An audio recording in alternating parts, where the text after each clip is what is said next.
Alright, so you probably saw from the title of this post that what I'm about to share is just going to be a little bit about this article that I don't really agree with. It's called Your Fitness App is Making You Fat by Nur Eyal, and it's from TechCrunch.com. It was posted on March 13th of this year, and I have it in front of me, but I also have some notes that I took while I was reading it because I needed to make sure that I get out what I was feeling at the time that I was reading the article. So I hope that you guys read it. I'm just going to go over some things that I kind of highlighted, but at one point in the article, so he's talking about different fitness apps and trackers. I'm wearing a Fitbit actually, and he's saying that they're making people fat. So let's get into the article. Something that I did agree with, though, that he did say was like certain foods prompt the body to store fat by spiking the release of hormones. So he was saying how like you can't, like the fitness tracker isn't saying it's just tracking calories in versus out rather than tracking necessarily what's in the food that you're eating and tracking. So I agree with that, but I mean none of the apps promise to do that or say that they're going to do that or are made to do that, so can't blame the fitness apps and trackers out there, right? Okay, so another thing that he gets into, which I'm scrolling to, is how exercise is bad for us. So let's just think about that statement in general, exercise being bad for us. Okay, and now he says, exercise does us in by making us hungrier throughout the day, and since our food is so full of stuff that makes us fat, we become more likely to overconsume without noticing. Okay, well, first of all, the choice to overconsume is made by the consumer, not the fitness app or tracker. So if someone chooses to put in their app that they ate, let's say, 12 cookies, that's up to them. The fitness tracker didn't tell them to do that. So, why is he blaming the fitness tracker for making people fat? Don't know. He also says, it not only increases hunger, but it gives many of us the permission to indulge.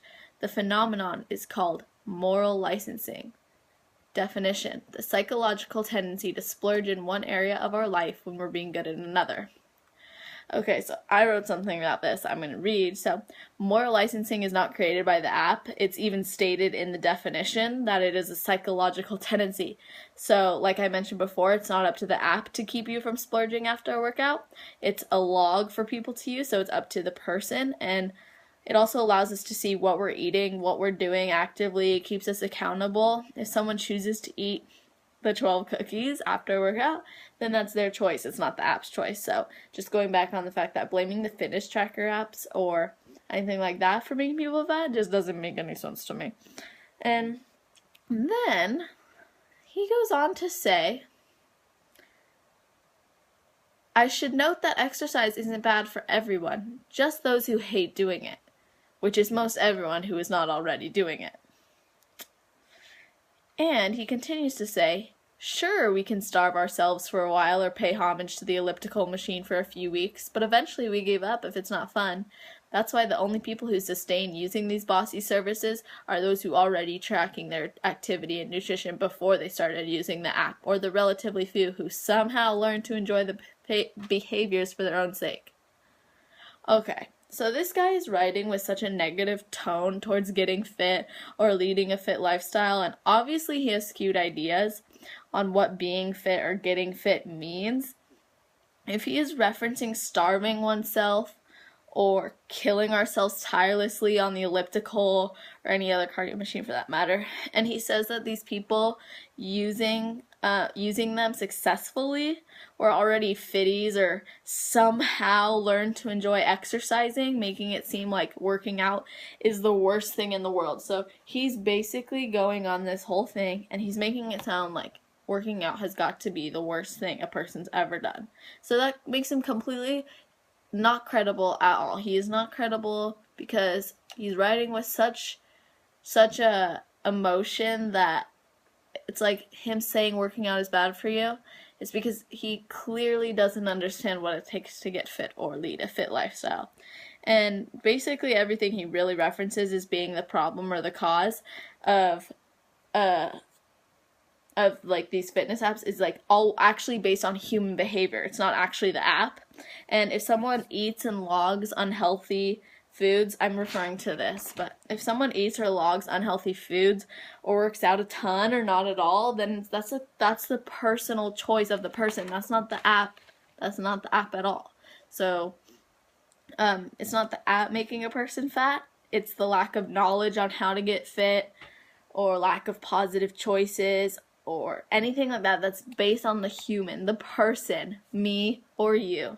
So to sum it up, don't be blaming a fitness app or a tracker for undesired results. So for results that you're not getting or that you are getting, when the responsibility lies within the person utilizing the app or tracker. So my decision to put this on this morning was my decision. Keyword, my decision.